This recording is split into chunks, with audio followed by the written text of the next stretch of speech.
রাতের বেঁচে যাওয়া আটা দিয়ে দারুণ মজাদার এই রেসিপিটা যে তৈরি করা যায়, আপনারা নিজেরা না তৈরি করলে কিন্তু বিশ্বাসই করতে পারবেন না। আসসালামু আলাইকুম viewers, welcome to my channel Rukhsana cooking show. চলুন তাহলে দেখে নেওয়া যাক। প্রথমে একটা পাত্রে আমি 1 কাপ আটা নিয়ে নিচ্ছি, দিয়ে দিব স্বাদ মতো লবণ। দেওয়ার পর একটা হ্যান্ড উইচ দিয়ে মিশ্রণটাকে আমি ভালো মতন মিশিয়ে নিচ্ছি। একটু ভালো মতন মিশিয়ে নিতে হবে। মিশানো হয়ে গেলে রুম টেম্পারেচারে থাকা নর্মাল যে পানি আছে সেটাই কিন্তু আমি অল্প অল্প করে দিব, আর একটা শক্ত ডো তৈরি করে নিব।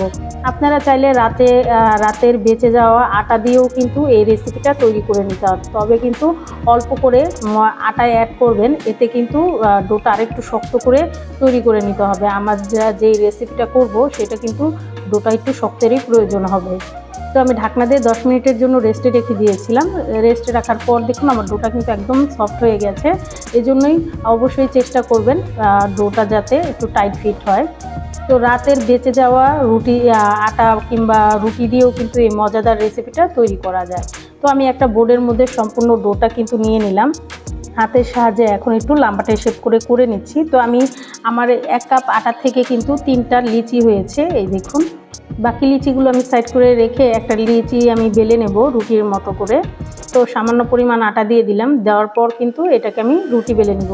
যেহেতু রুটি বেলাটা সবাই জানেন, সেজন্য কিন্তু আর পুরোপুরি আমি দেখাইনি। একটা মিডিয়াম সাইজের রুটি কিন্তু তৈরি করে নিতে হবে। এই দেখুন আমার রুটিটা কিন্তু বেলা হয়ে গেছে। আপনি একটু খেয়াল করলেই বুঝতে পারবেন কতটা পাতলা কি মোটা করে আমি তৈরি করে নিয়েছি। এই দেখুন, এখন একটা ছুরি নিয়ে নিয়েছি। ছুরির সাহায্যে আমি এটাকে একটু টুকরো টুকরো করে কেটে নিব। একটু খেয়াল করলেই বুঝতে পারবেন কিভাবে কাটটা করে নিচ্ছি। লাম্বাটে করে কিন্তু আমি 1 আঙ্গুল পরিমাণ রেখে তারপরে কিন্তু কাট করে নিচ্ছি। প্রায় হাফ ইঞ্চি করেও আপনারা কেটে নিতে পারেন মাপের অনুযায়ী। তো আমি এভাবেই সম্পূর্ণ রুটিটা কিন্তু কাট করে দেব। তো এই সাইড কাট করা হয়ে গেলে অপর সাইডটাও কিন্তু আমি এভাবে কাট করে দিচ্ছি। আপনারা একটু খেয়াল করলেই বুঝতে পারবেন কিভাবে কাজটা করে নিচ্ছি। এই দেখুন আমার সম্পূর্ণ রুটিটা কিন্তু কেটে নেওয়া হয়ে গেছে, আর আপনাদের আমি দেখিয়ে দিচ্ছি। এই দেখুন, তো এটাকে এক মাথা ধরে কিন্তু অপর পাশের মাথাটা এভাবে চাপ দিয়ে লাগিয়ে দিতে হবে। আর এর মধ্যে কিন্তু কোনো রকম পানি ব্যবহার করার প্রয়োজন হবে না, এটা কিন্তু এমনিতেও খুলবে না, সেজন্য কিন্তু এই যেভাবে করে নেবেন। দেখুন আমার একটা কিন্তু রেডি হয়ে গেল। তো সেম প্রসেসে কিন্তু আমি আরও কয়েকটা আপনাদের বানানো দেখিয়ে দিচ্ছি। প্রথমে কিন্তু 2 সাইডের 2 মাথা এভাবে নিয়ে তারপরে কিন্তু অপর পাশেরটা আবার নিয়ে এভাবে মিশিয়ে দিতে হবে। এই দেখুন, এতে কোনো রকমের পানির প্রয়োজন হবে না, জাস্ট আপনারা একটু লাগিয়ে দিলেই কিন্তু এটা সুন্দর মতন লেগে যাবে, আর ফুলও আসবে না। এই দেখুন আমি আরেকটাও আপনাদের দেখিয়ে দিচ্ছি। খুবই সোজা এবং খুবই ইজি। ঘরে আপনারা এই মজাদার নাস্তাটা কিন্তু তৈরি করে নিতে পারবেন, যখন মন চায় তখনই কিন্তু খেতে পারবেন। আর অনেক সময় আছে কি রুটি খেতে ভালো লাগে না, তো রুটির মধ্যেই যদি নতুনত্ব এনে খাওয়া যায় তাহলে কিন্তু মন্দ হয় না। বাচ্চারা বড়রা কিন্তু ভীষণ পছন্দ করবে আর খুবই শখ করে খাবে এই নাস্তাটা। তো আমি একে একে কিন্তু সবগুলো এভাবেই তৈরি করে নেব। এই দেখুন, আর দেখতে কতটা সুন্দর লাগছে। তো এই নাস্তাগুলো তৈরি করা কিন্তু একদমই সোজা আর একদমই ইজি, কোনো রকম ঝামেলা ছাড়াই শুধুমাত্র 1 কাপ আটা দিয়ে আপনারা এই সম্পূর্ণ সুন্দর এবং নতুন একটা নাস্তা কিন্তু তৈরি করে নিতে পারেন। তো আমি সেম প্রসেসে কিন্তু সবগুলো তৈরি করে নিয়েছি, আর দেখুন আমার কতগুলো নাস্তা হয়েছে। তো অন্যদিকে একটা কড়াই বসিয়ে দিয়েছি, কড়াইয়ের মধ্যে পরিমাণ মতন লবণ দিয়ে দিচ্ছি। অবশ্যই লবণটা দিয়ে দিবেন। দিয়ে দিচ্ছি 1 টেবিল চামচ তেল। এতে করে কিন্তু যেই নাস্তাগুলো আমরা সিদ্ধ করব সেগুলো কিন্তু আর একটার সাথে আরেকটা লেগে যাবে না। তো সবগুলো আমি কিন্তু এভাবে মিশিয়ে নিলাম, আর যতক্ষণ পর্যন্ত বলক না আসছে ততক্ষণ পর্যন্ত কিন্তু এগুলো আর দিব না।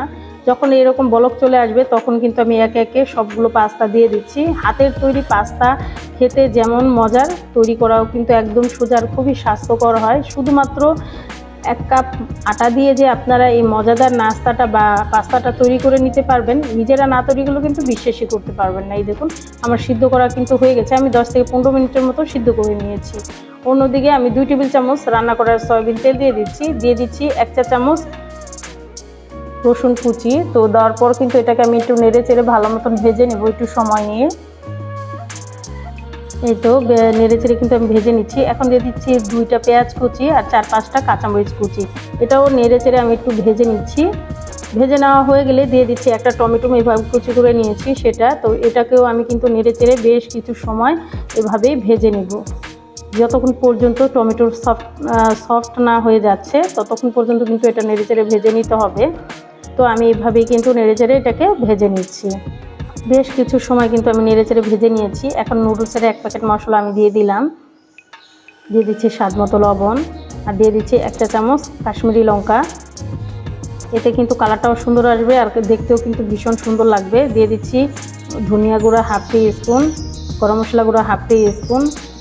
তারপর এটা কিন্তু নেড়েচেড়ে আমি আবারও ভেজে নেব, যাতে মশলাটা পুড়ে না যায়। সেজন্য কিন্তু আমি এখানে 2 থেকে 3 টেবিল চামচের মতন পানি দিয়ে দিব। তো একটু নেড়েচেড়ে আগে ভেজে নিচ্ছি, তারপরে কিন্তু 2 টেবিল চামচের মতন পানি দিয়ে দিলাম, যাতে মশলাটা পুড়ে না যায়। এই দেখুন একটু নেড়েচেড়ে ভালো মতন মিশিয়ে নিলাম। এই দেখুন আমার মশলাটা কিন্তু একদম রেডি হয়ে গেছে। এখন যে পাস্তাটা আমি সিদ্ধ করে রেখেছিলাম সেটা কিন্তু এখন আমি দিয়ে দিচ্ছি। এই দেখুন, আর দেখলেই বুঝতে পারবেন পাস্তাগুলো যে কতটা ঝরঝরে আর কতটা সুন্দর হয়েছে। একটার সাথে কিন্তু আরেকটা মিশে যাবে না। লবণ আর তেল দেওয়ার কারণে কিন্তু এই পাস্তাগুলো একদম ঝরঝরে আর খুব সুন্দর হয়েছে। একটার সাথে কিন্তু একটা লেগে যায়নি, আর একটা পাস্তাও কিন্তু খুলে যায়নি। তো আমি এভাবেই নেড়ে চেড়ে কিন্তু 5 মিনিটের মতন রান্না করে নিব। এর চেয়ে বেশি সময় কিন্তু প্রয়োজন হবে না এটা রান্না করার জন্য। জাস্ট মশলাগুলো একটু মিশে গেলেই হয়ে যাবে। এই দেখুন ভালো মতন মশলাগুলো কিন্তু আমি মিশিয়ে নিয়েছি। তো আমার পাস্তাগুলো কিন্তু একদম রেডি হয়ে গেছে। আপনারা একটু খেয়াল করলেই বুঝতে পারবেন আর কতটা ঝরঝরে আর কতটা সুন্দর হয়েছে। ঘরোয়া মশলায় যে এত মজাদার একটা রেসিপি তৈরি করা যায়, আপনারা নিজেরা না তৈরি করলে কিন্তু বিশ্বাসই করতে পারবেন না। তো একটা প্লেটের মধ্যে আমি সার্ভ করে নিচ্ছি, আর দেখতে কতটা কালারফুল আর কতটা লোভনীয় হয়েছে একটু খেয়াল করলেই কিন্তু আপনারা বুঝতে পারবেন। একদম মন প্রাণ ভরে যাবে এই নাস্তাটা খেলে। দেখতে যেমন সুন্দর হয়, তৈরি করা তো দেখলে নিয়ে একদমই সোজা আর খুবই ইজি। তো রেসিপিটা আপনাদের কাছে কেমন লাগলো অবশ্যই আমাকে কমেন্টের মাধ্যমে জানাবেন। আর যারা এখনও আমার চ্যানেলটাকে সাবস্ক্রাইব করেননি, আমার ভিডিওগুলো যদি আপনাদের কাছে কোনো অংশে একটু হলেও ভালো লেগে যায়, অবশ্যই আমার চ্যানেলটা সবাই সাবস্ক্রাইব করে আমার চ্যানেলের পাশেই থাকবেন। লাইক, কমেন্ট এবং বেশি বেশি করে শেয়ার করে দেওয়ার চেষ্টা করবেন। সবাই অনেক বেশি ভালো, সবাই সবার জন্য দোয়া করবেন আর একটু সাপোর্ট করবেন, একটু ভালোবাসা দিবেন। আপনাদের দোয়া এবং আপনাদের ভালোবাসায় আমি অনেকটা দূর এগিয়ে যেতে পারি। সবাই ভালো থাকবেন, সুস্থ থাকবেন। আল্লাহ হাফেজ।